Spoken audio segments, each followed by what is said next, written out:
Not the smudged, blurry attempts, but the one where every letter stood crisp and clear. A single sheet of paper, yet it held the power to change the world. Before this moment, knowledge was a flickering candle, passed from hand to hand, easily lost, easily altered. Each copy of a book was a unique, handwritten effort, a process that could take months, even years. But on that day, something shifted. The air in the workshop must have been thick with the smell of ink and the tension of anticipation. And then, the reveal, a page identical to the one before it, and the one that would come after. Clarity for the first time. A thought could be captured and duplicated with perfect fidelity. Every curve of every S, every dot of every I, exactly as intended. It was a mirror held up not to a face, but to an idea, reflecting it endlessly, without distortion. Repetition, the same message, the same story, the same scientific discovery, delivered to countless minds in precisely the same way. Imagine the quiet awe of the printer holding that page. It wasn't just paper and ink. It was the birth of speed. An idea could now travel faster than any horse, cross oceans, and leap across generations. A thought could become a wildfire. This single, silent sheet of paper was a shout that would echo through centuries. A gentle revolution, born from pressure, ink, and a profound desire for clarity. Think about how that feeling ripples into our own lives. We all search for that moment of clarity, don't we? That instant when a jumble of thoughts and feelings suddenly clicks into place. It's like a fuzzy image slowly coming into sharp focus. We spend so much of our energy navigating the noise, the endless stream of information and expectations that pulls us in 1,000 different directions. It can feel like trying to read a badly printed book, the letters all running together, the meaning lost in the smudge.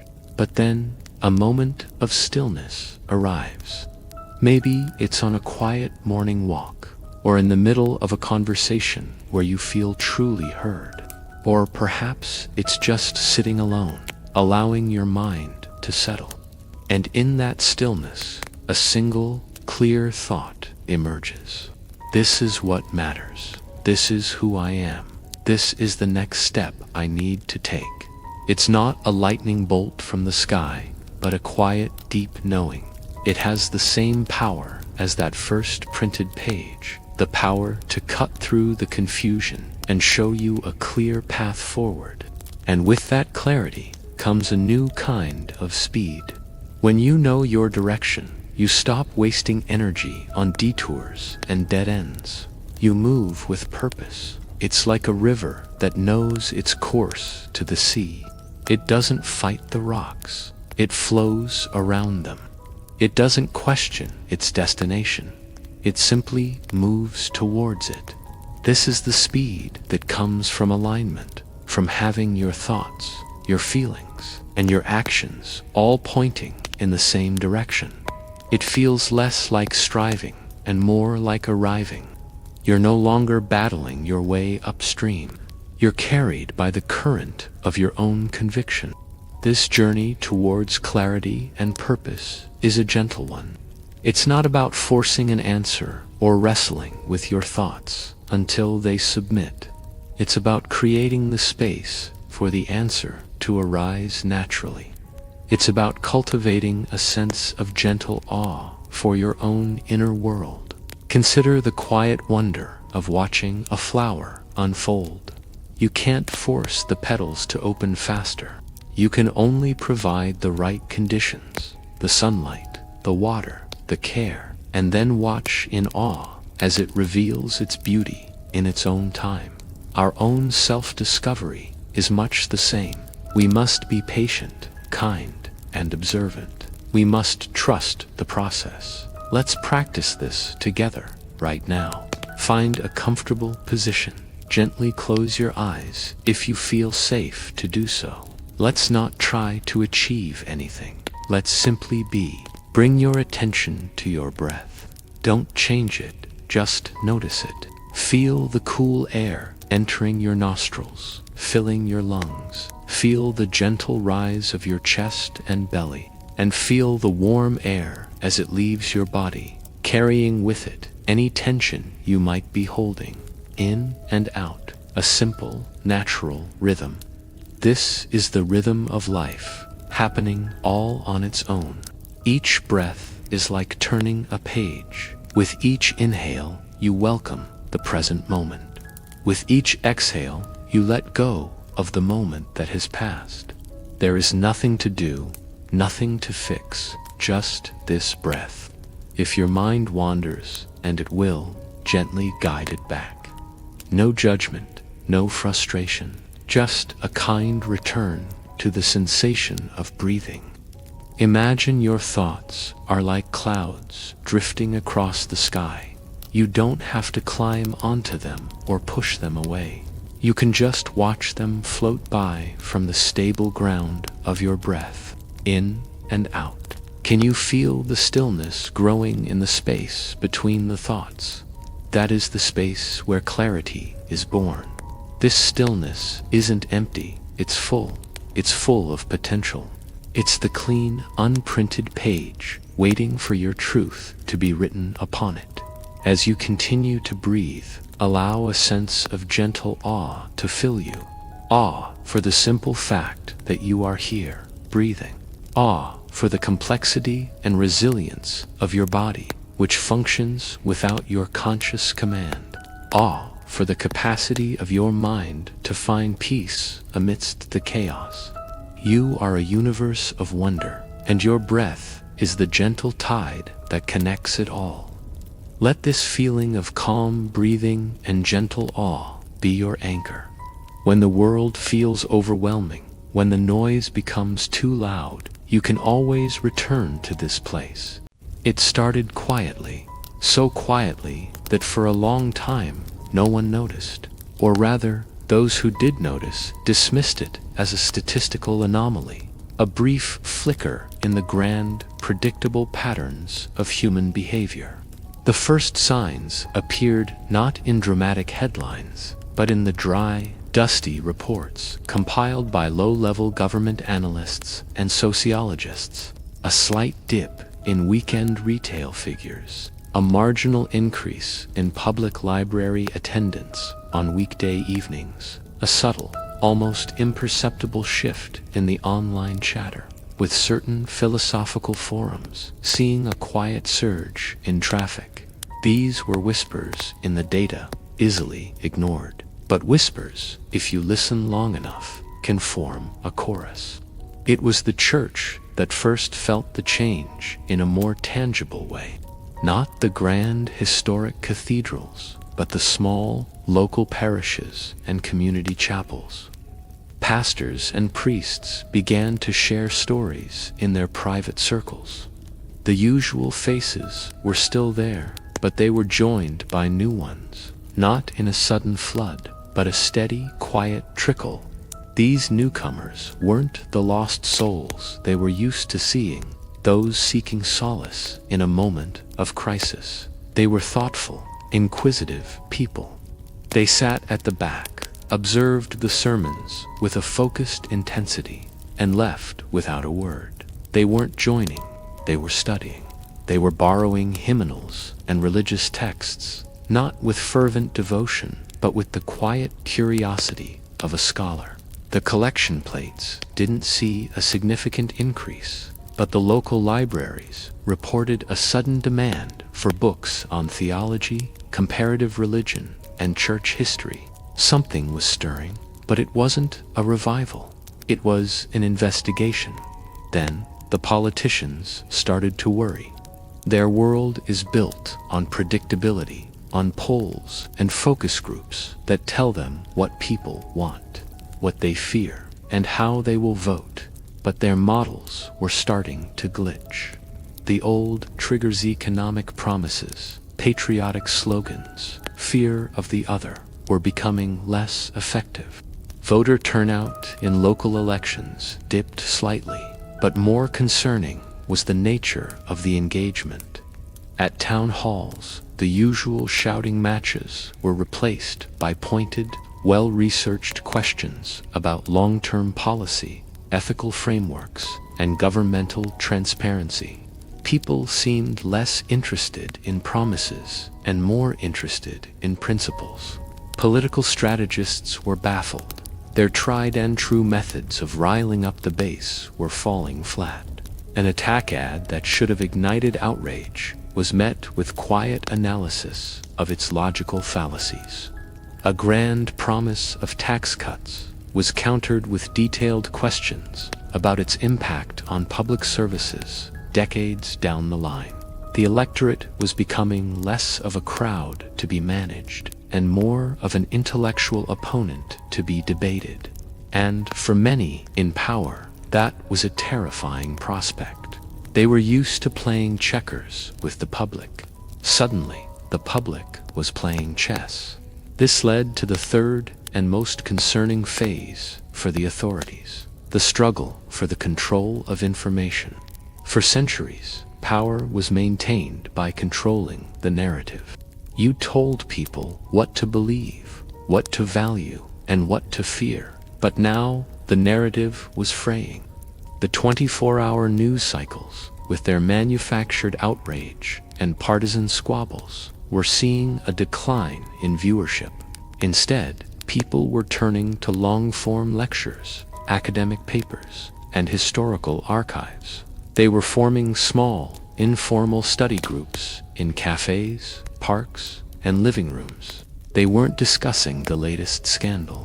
They were discussing Plato, the Enlightenment, the foundations of law, and the nature of consciousness. They weren't being led by a charismatic figure or a new ideology. In fact, there was no leader at all. This was the most baffling part. It was a decentralized, grassroots movement of the mind. It spread not through manifestos, but through shared reading lists and quiet, reasoned conversations. It had no name, no symbol, no headquarters. How do you fight an enemy with no face and no army? The authorities began a phase of quiet observation. Unmarked vans parked near libraries. Undercover agents sat in on public lectures, trying to identify a ringleader, a source, a core doctrine. But they found nothing. They found computer programmers discussing Kant, plumbers debating ethics, and teenagers teaching each other formal logic. They were simply learning. They were becoming more thoughtful, more critical, and more deliberate in their actions. This was the true nature of the change. It wasn't a political revolution or a religious awakening in the traditional sense. It was a cognitive one. People were upgrading their own mental software. They were turning away from the distractions and the noise and turning inward. They were choosing to think more deeply, to question more thoroughly, and to understand more completely. The initial fear among the authorities slowly began to morph into a deep, unsettling confusion. They had tools to handle riots, to discredit movements, and to manage public opinion. But they had no tools to handle a population that was simply becoming wiser. They couldn't make deep thought illegal. They couldn't censor curiosity. How do you control a populace that has decided on an individual level to stop being easily controlled? The silence was the scariest part. There were no protests in the streets, no angry manifestos, just a quiet, collective turning of pages. A shared, silent understanding that the old games of power and persuasion were no longer interesting. The people weren't fighting the system. They were simply becoming intelligent enough to render it obsolete. They were building something new, not with bricks and mortar, but with ideas and shared understanding. And the old world, with its loud pronouncements and empty promises, could only watch and wonder and wait for what came next, feeling its own foundations slowly turning to sand. The world hadn't gotten louder, it had gotten deeper, and in that depth, a new kind of power was being born. The authorities realized they weren't just witnessing a change in society, they were witnessing a change in humanity itself, and they had absolutely no idea what to do. This quiet revolution continues, unfolding not on our screens, but in our minds. It's a testament to the idea that the most powerful force for change isn't a weapon or a slogan, but a well-considered thought. Thank you for watching. If this story sparked a thought for you, consider subscribing for more explorations into the power of ideas. Have you ever thought about judgment? Not the kind with a gavel in a courtroom, but the kind that echoes through history. It's a quieter verdict, passed down not by a jury, but by time itself. It's the judgment of impact, the silent evaluation of an idea, a discovery, or a life's work, measured by how it shaped the world that followed. This isn't about guilt or innocence. It's about resonance. It's about whether something faded into obscurity or became a cornerstone of our reality. Think about the quiet revolution sparked by a simple invention, the printing press. Before Gutenberg, a book was a treasure, painstakingly copied by hand, accessible only to the wealthy and the clergy. Knowledge was a fortress, its gates guarded. Imagine the world then. Your ideas, your stories, your discoveries, could they ever reach beyond your village? Could they outlive you? For most people, the answer was no. The world's collective wisdom was like a library with only a handful of books, each one chained to a desk. Then, around 1440, something incredible happened. Movable type. This wasn't just a technological leap. It was a seismic shift in human consciousness. The judgment of history on this invention, absolutely transformative. Books, once rare jewels, began to multiply. This was the dawn of mass literacy. Knowledge began to spill out from the monasteries and universities, flowing into the streets and homes of ordinary people. The fortress walls of knowledge had been breached, not by an army, but by ink and lead. A Bible, a collection of poems, a scientific treatise, these were no longer distant artifacts. They were becoming part of the home.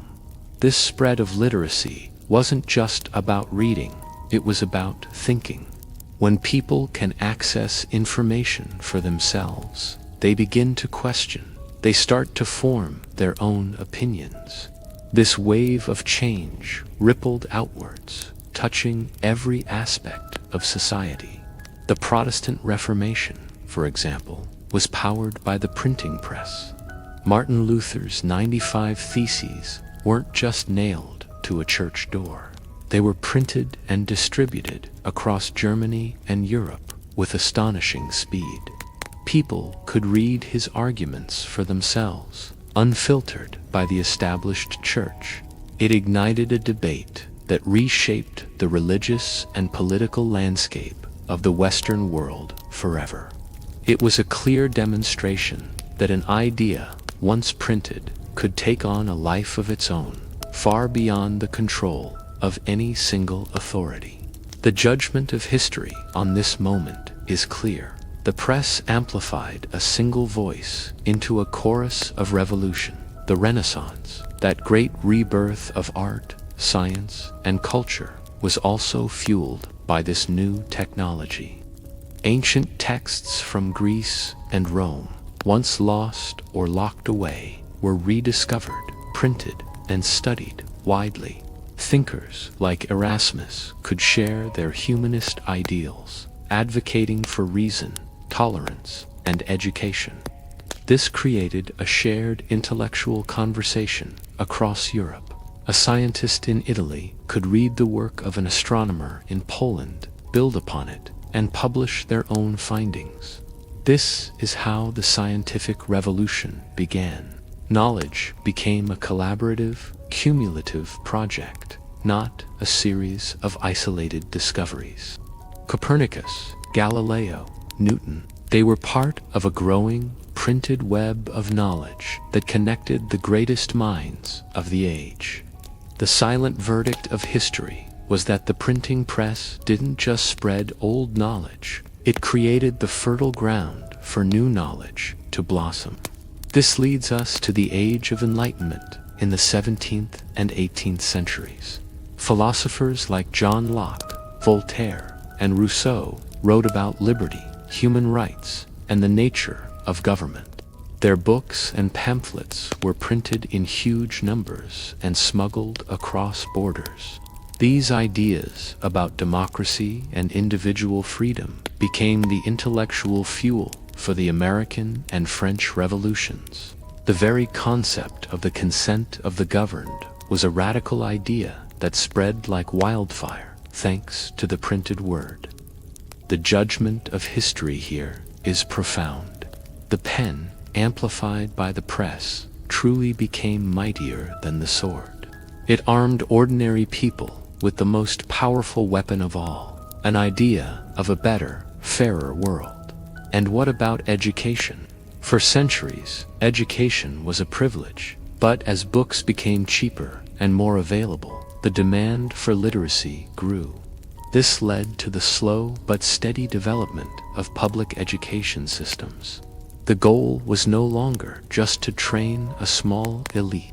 The new dream was to create an informed citizenry capable of participating in a democracy and contributing to a growing economy.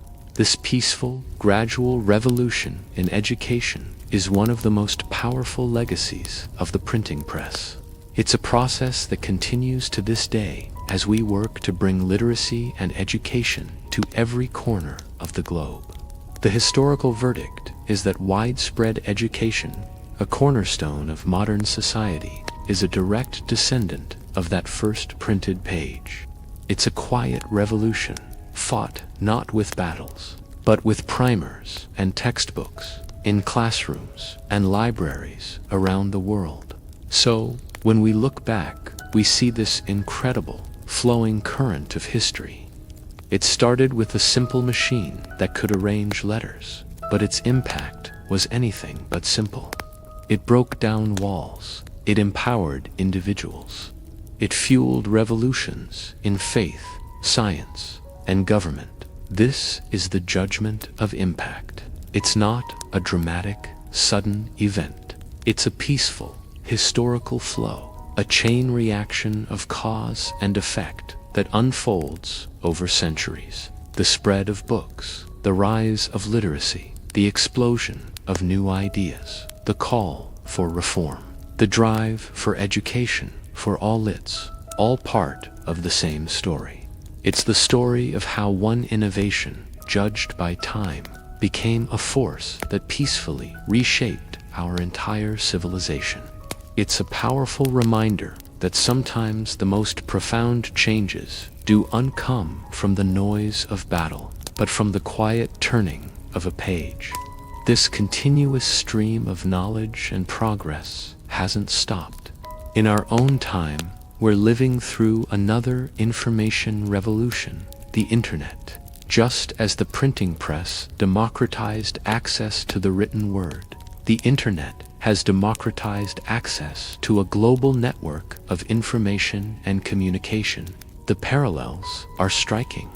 Once again, the speed at which ideas can travel has accelerated beyond anything previously imaginable. A thought typed in one continent can be read on another in an instant. But with this incredible power comes new challenges.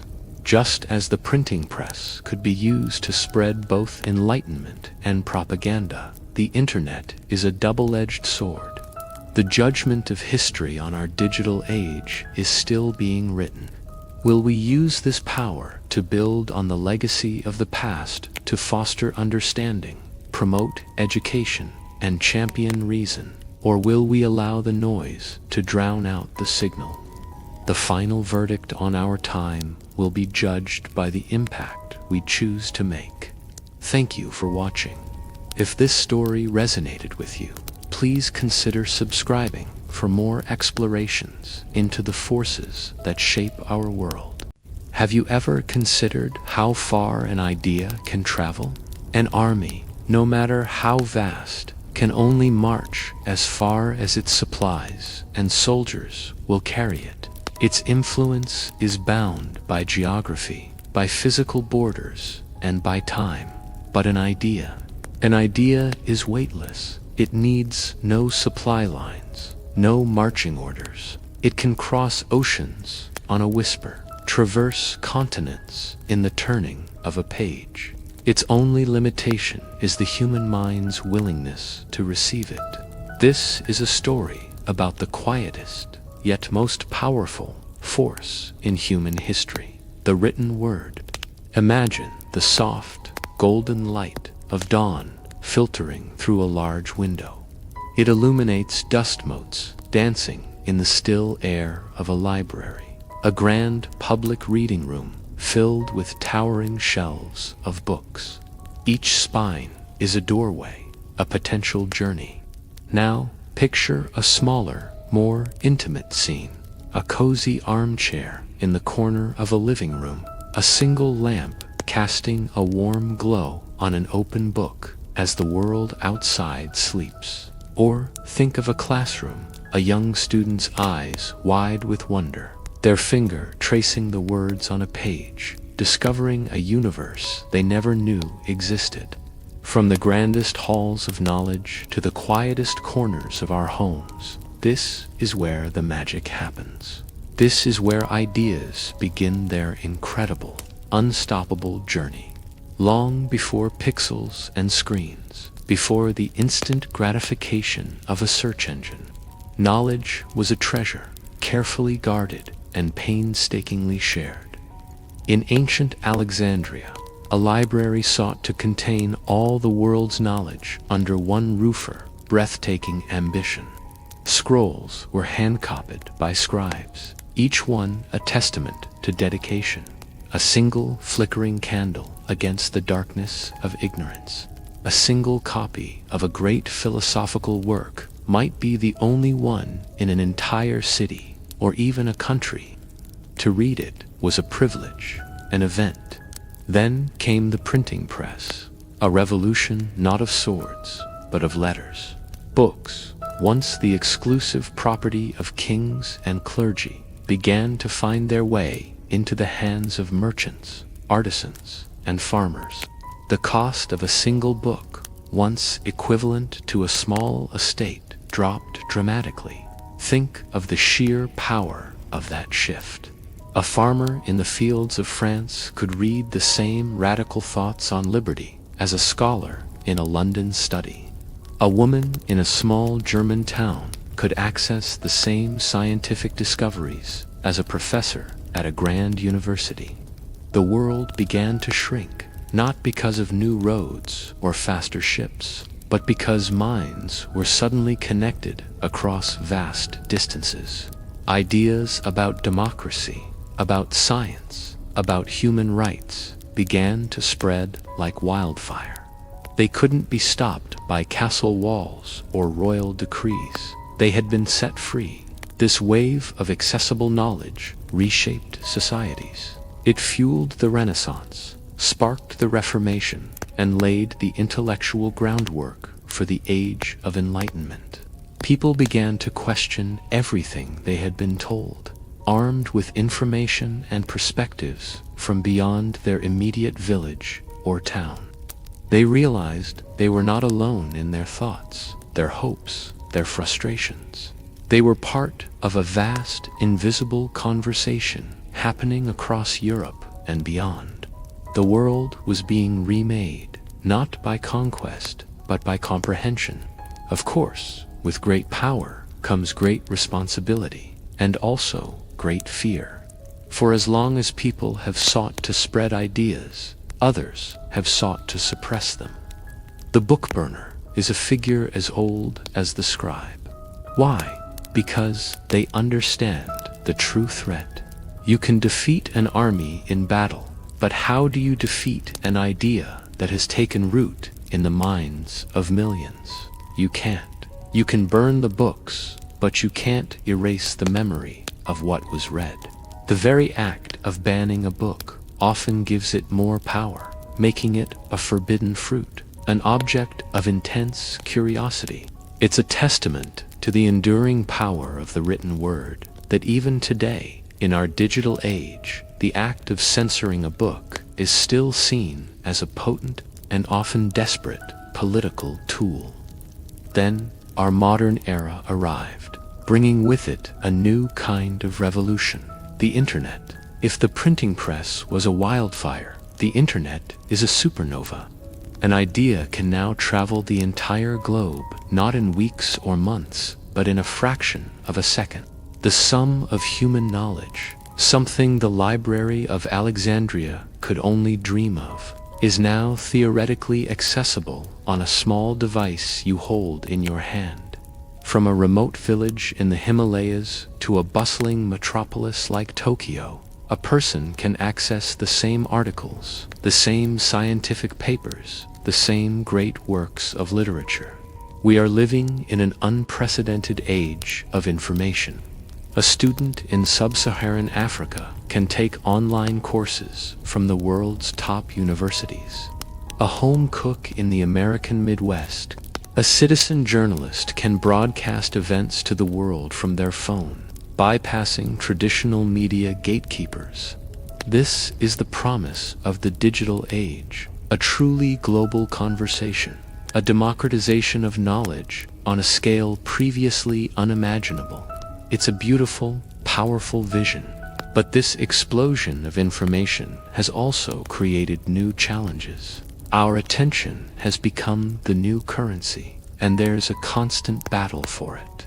In the quiet of a library, you chose a book. It was a deliberate act. You committed your time and focus to a single, long-form narrative or argument. Today, we are bombarded. Our feeds are an endless scroll of headlines, hot takes, and short-form videos, all competing for a moment of our engagement. It's a blizzard of information, and it can be difficult to find shelter, to find the quiet space needed for deep thought and reflection. The challenge is no longer just access, it's discernment. It's learning to navigate this vast ocean of data without drowning. It's about finding the signal in the noise. How do we distinguish between genuine knowledge and deliberate misinformation?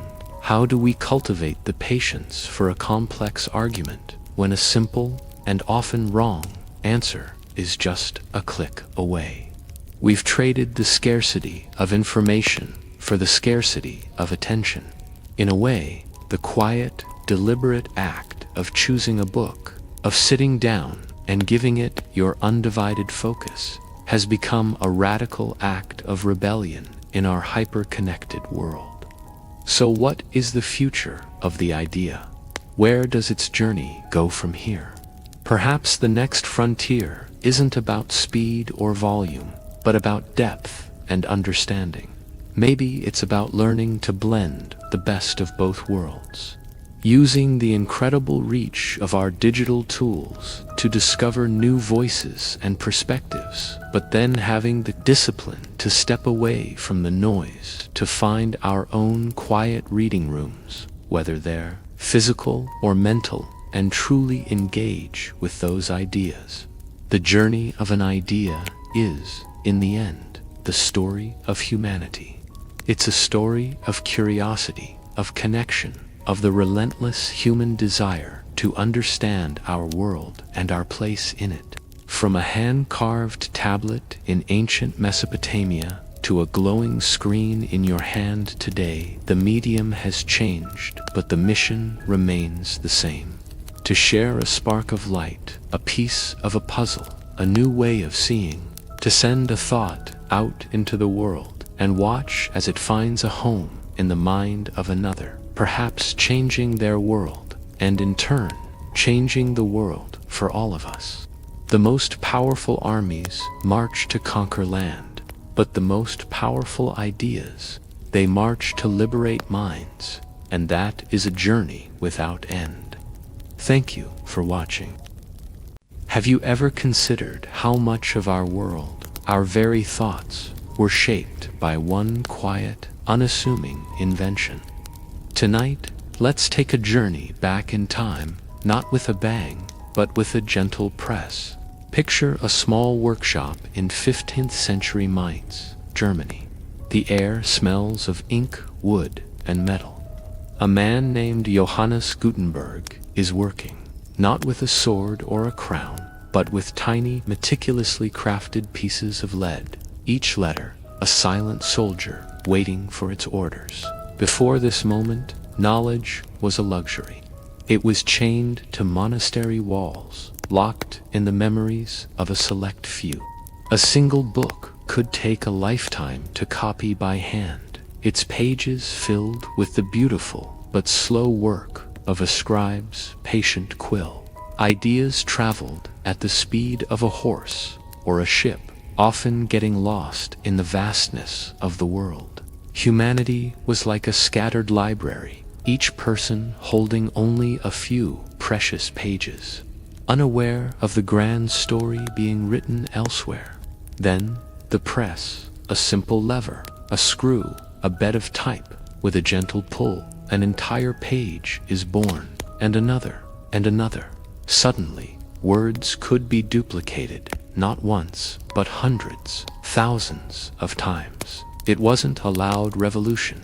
It was the quiet, rhythmic clank of metal on paper, a sound that would echo through centuries. This single invention set knowledge free. It flowed like a river, first a trickle, then a torrent, reaching towns and villages that had never seen a book. The stories of ancient Greece, the discoveries of science, the verses of poets, the debates of philosophers, they were no longer whispers in a scholar's ear.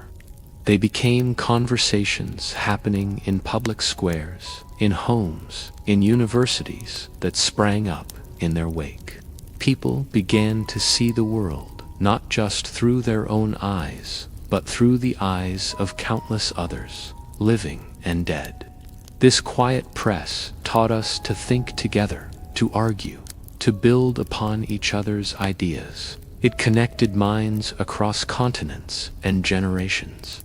A scientist in Italy could read the work of an astronomer in Poland and add their own discoveries, pushing the boundaries of the known universe. A writer in England could be inspired by a poet from Spain, weaving new threads into the tapestry of human expression. We were no longer isolated islands of thought. We became a network, a collective consciousness, slowly, surely, waking up. Think about the device you're listening on right now.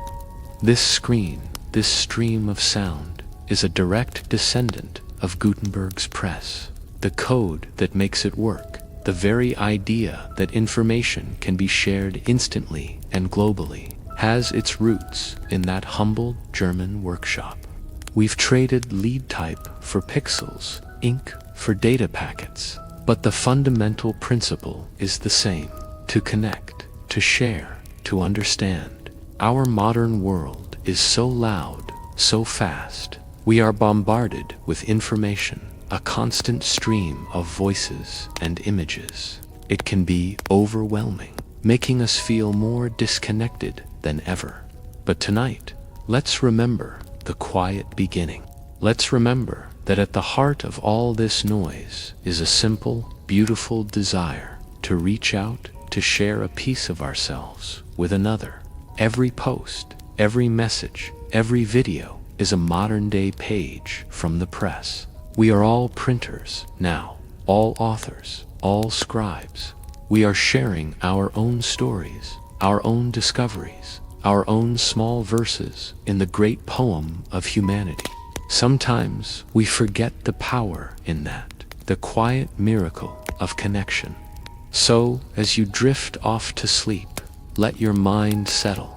Imagine that rhythmic, gentle clank of the printing press. It's not a sound of urgency, but of creation, a sound of patience. It's the steady heartbeat of human curiosity, a pulse that has been beating for centuries, linking you to every person who has ever had a thought and wished to share it. You are part of that story. Your thoughts, your dreams, your experiences, they are all part of this incredible, ever-expanding library. The same spirit that moved Gutenberg to arrange his letters is the spirit that moves us to connect today. It's a spirit of hope, a belief that by sharing our words, we can build a better, more understanding world. Let the noise of the day fade away. Let go of the endless scroll, the notifications, the demands for your attention. Return to that quiet workshop in your mind. Feel the simple, profound peace of a single page being printed, of a single idea taking flight. There is a deep and abiding comfort in knowing that we are all connected in this grand, silent conversation. Let the gentle rhythm of your own breath be the press tonight. With each inhale, draw in the peace of this shared history.